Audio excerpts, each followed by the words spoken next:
Nitwase ndabona ko narenze ku mabwiriza ya COVID. Uwase narenze ko ryo twarengeje amasaha. Amazina abiri. Turi mu rugo. Amazina abiri. Nakubwiye ko nitwase. Yes, wase bagufatiye hehe bagusanze uri hehe? Kanombe. Wari uri gukora iki? Ntacyo twari turi kumwe n'abashuti. Bagufashe amasaha sangapi? Saa 5 gutya. Sa nijoro. None kuri hano urimo kwishyura. Twarenze ku mabwiriza ya COVID. Nta kindi mfite cyo kongera. Byagenze bite kugira ngo bafate? Badufashe nyine. Badufashe. And we are sorry. Yeah, twabirenzeho. Mwari murimo gukora iki mu rugo tumwicaye? Ntacyo twari tubisangira mu rugo gusa. Hari abanywaga ari n'abatanywaga. Mu rugo rwande? Inshuti wacu iri hano. Amasaha yo kuba muri mu rugo yari yageze cyangwa yaratarageze? Yari yageze ni mpamvu turi hano. Kuki mwarengeje amasaha? We are sorry, ni ibintu bibaho. Hari amakuru. Nta explanation hari. Hari amakuru avuga ko mwari mu rugo rw'umuntu wanduye COVID. Ntabyo twari tuzi. Mwabimenye gute? Twabimenye hano. Mwese mu mwabwiriye. Ntabwo tuzongera kubikora. Oya. N'ubwa mbere ni n'ubwa nyuma. Nyuma y'uko mufashwe hakagaragara abane muri mwebwe 16, 14 bazima, abane baranzwe, mwabyakiriye mute? Nta bwoba mwebwanye umutima wanyu urabashingiye? Birababaje ni ukwirinda. Ese ko mwari muri abantu benshi bagafatiye mu rugo rw'umuntu, yari party cyangwa mwe mwagiye gusa? Party yari hari, it was just a get together. Ni ubuhe butumwa rero wagenera abagenzi bawe nyuma y'uko mufatiwe mu rugo? Kubahiriza amabwiriza ya COVID no gutakara. Nta kindi. Kwirinda se gusura abantu kandi mutazi ko bahagaze, byo nta butumwa wabitanze? Nuko twabikoze tutabizi, n'ubundi ntabwo babyemera. Ubu noneho mwabimenye, ni ubuhe butumwa mwagenera abandi? Ni abantu kwimenya bagakipinga safe.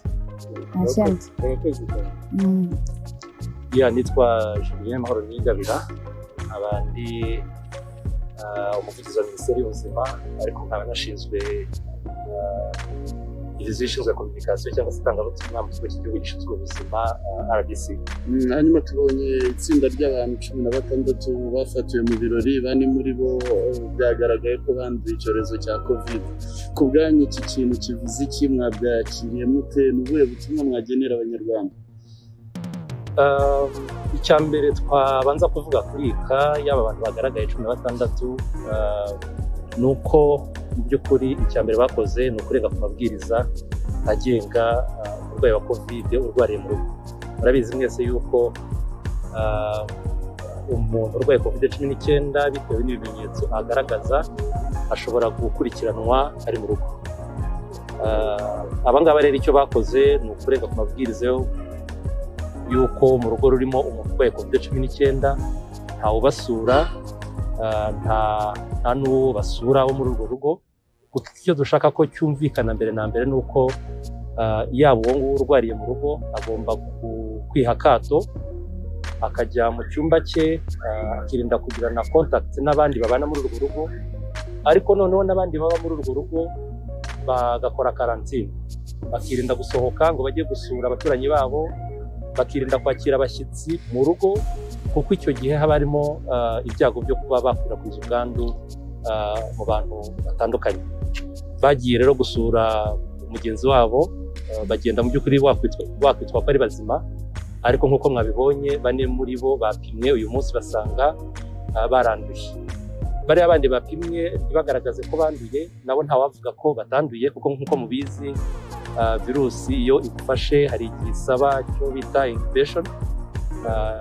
Icyo gihe baragupima bakabona ko utarwaye, ariko nyuma y'igihe runaka bashobora kugufata ibindi bizamini ukagaragara ko warwaye. Kuvuga ngo rero nabo nyuma y'igihe runaka, nyuma y'iminsi 3 bazongera bafatirwe ibindi bipimo, hanyuma bigaragaze nimba koko ari bazima bataranduye, cyangwa se bigaragaze ko banduye.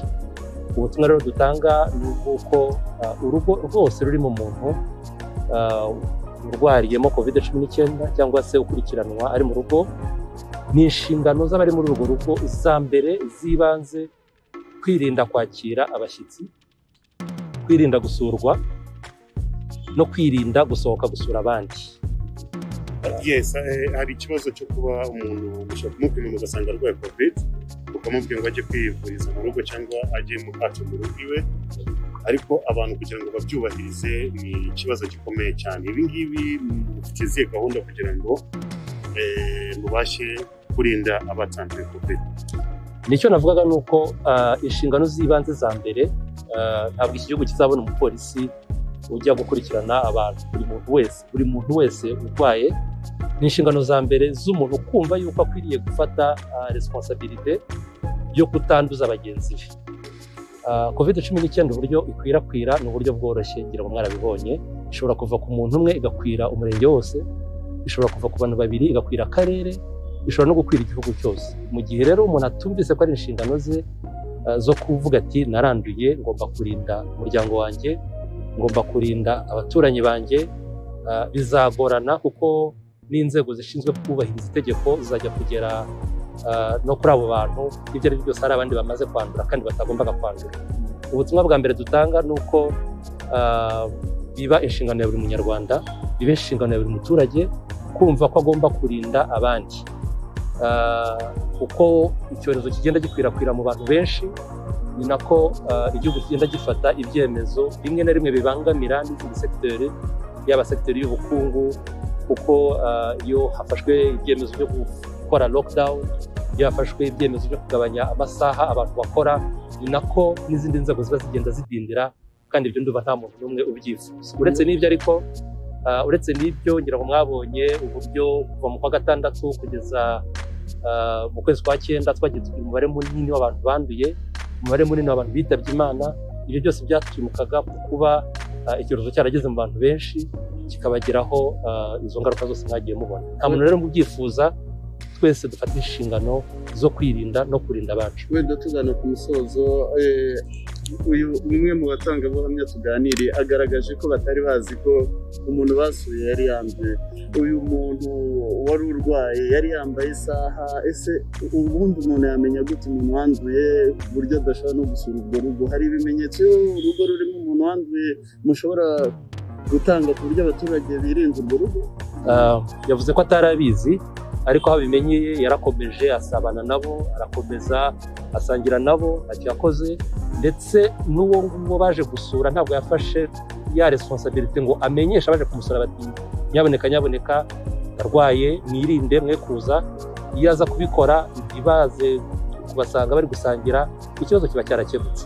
Ni ukuvuga ngo inshingano zinafitwe n'ufite umurwayi wo gukumira abandi bantu baza kumusura kurusha n'uwahaguruka akavuga ngo ngiye gusura mugenzi wanjye.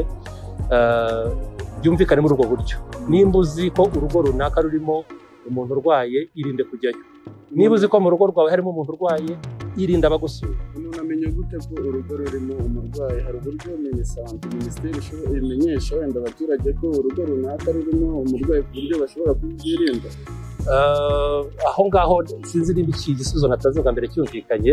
Inshingano z'ibanze za mbere zifitwe n'urwo rugo rurimo umurwayi, gukumira baza kumusura. Kubijyanye n'ubukangurambaga, benshi bahora bavuga ko nta bukangurambaga bwaha minisante nigere ku Rwanda byatandukanye, akaba kutamenya ubukangurambaga bw'imyebwe mugiye gukora n'ubwo kugira ngo buri wese amenye kino cyorezo, atatukirenza kandi akamenya ibyo agomba kugendera aramutse arwaye n'indwara nyinshi. Hagiye hagaragara ibyo nakwita nka developments nyinshi zitandukanye mu buryo iki cyorezo kirimo kugenda cyataka isi.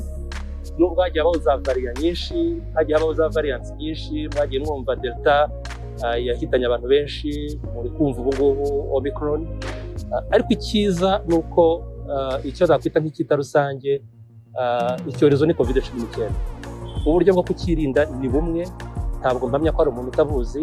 Kwambara neza agapfukamunwa, kwirinda kwegerana, kwirinda kujya ahantu hafunganye n'ibindi. Ariko ngira ngo baranabizi yuko ubu ngubu turimo gutanga urukingo. Ni ukuvuga ngo abari mu byiciro by'abagenewe guhabwa urukingo turabashishikariza kurwitabira, kuko byagaragaye ko rurinda abantu kuremba, rukabarinda no kuba bahitanwa na COVID-19.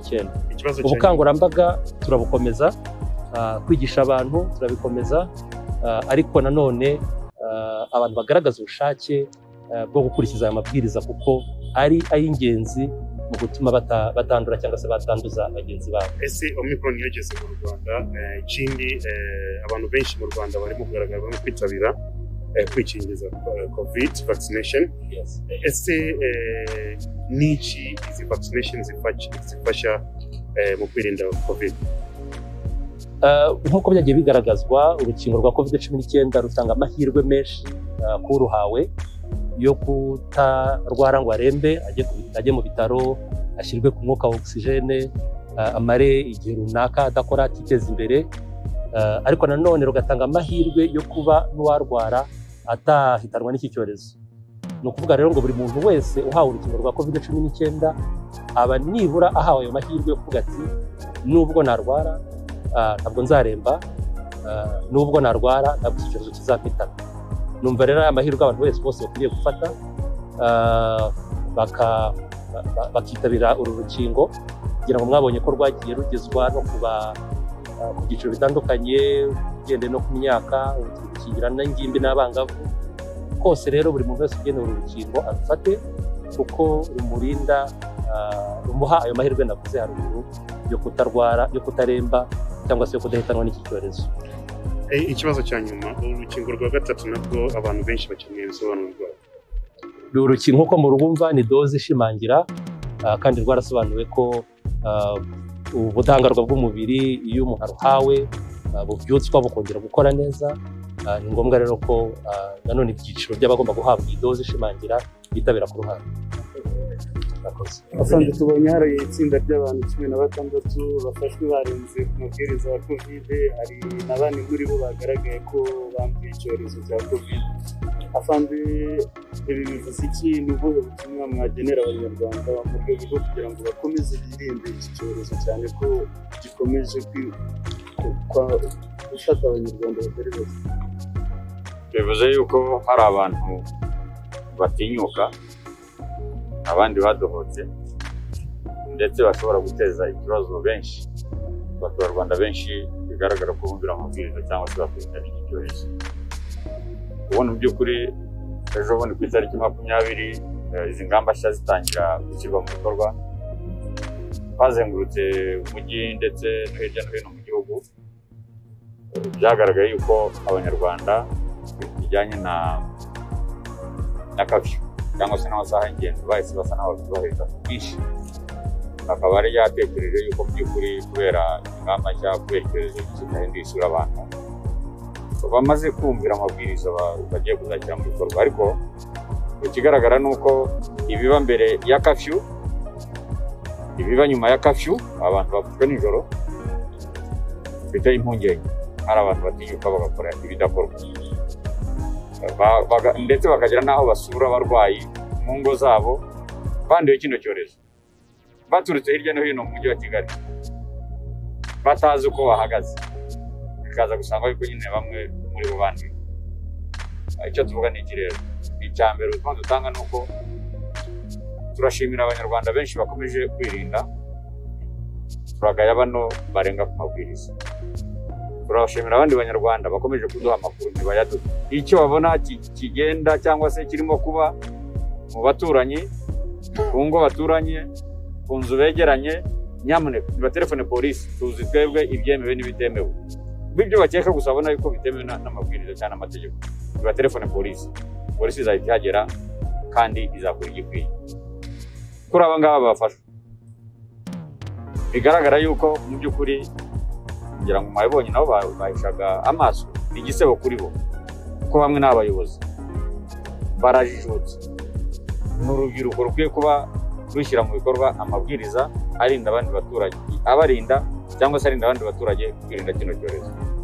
Ariko kuba bari mu myanya y'ubuyobozi itandukanye aho bakora, buriya nuko mutababajije cyangwa bose bavuge, bakwiye kuba bafite umumaro gikomeye. Urubyiruko narwo ni rurebero. Tugiye kujya mu bihe bya Noheli, barabizi tuvuye muri Noheli uyu mwaka turimo gusoza, ibyabaye itariki 18 z'ukwa mbere k'uyu mwaka turimo gusoza, abantu hagiye guhungabana. Ntekereza rero ko abantu bose bakwibaza icyo bakora. Ubu icyo twabwira abanyarwanda ni ukwibaza icyo bakora kugira ngo birinde ibindi byemezo byahinduka bishobora kuba bikomeye kurusha ibi ngibi byafashwe. Nicyo twagira ngo tuvuge, kandi turabizi yuko bose bafite uruhare, bashatse bakwirinda ibyemezo bikomeye. Kandi ubu arikomeje kujyanye n'uko abaturage bagomba gutanga amafaranga barebye umusaruro bakora ibintu bikozwe n'ibintu byakorwa. Ayo makuru mwayabonye mwamenye gute? Ni abaturage bayaduhaye. Twabonye amakuru turagenda, hari nijoro tugezeho dusanga nyine abantu bamwe baturutse mu mirenge ya Kimironko, abandi baturutse mu mirenge ya Kanombe, bahuye n'abandi baturutse muri Nyarugunga, aho twabafatiye nyine bagiye mu rugo rw'umurwayi urwaye Covid, ariko nabo ubwabo barwaye batazi uko bahagaze. Ni ikibazo gikomeye. Afande byagaragara ko batarwaye, bo harakurikiraho iki? Abantu bose barakurikirana. Abarwayi bagiye kwitabwaho n'urwego rushinzwe ubuvuzi, abatarwaye nabo bagiye gukurikiranwa, kandi bariya nabo nibakira bazakurikirana. Nicyo twabasezeranya, tukayisezeranya n'abandi barimo kureba hano. Nuko ntabwo birangirira aha ngaha, kubera ko murabyumva uko byagenze ku mabwiriza, murumva uko bahagaze, bagomba rero gusobanura bigahuzwa n'amateka ariho uburyo abantu bagomba gukurikirana. Murakoze. Murakoze.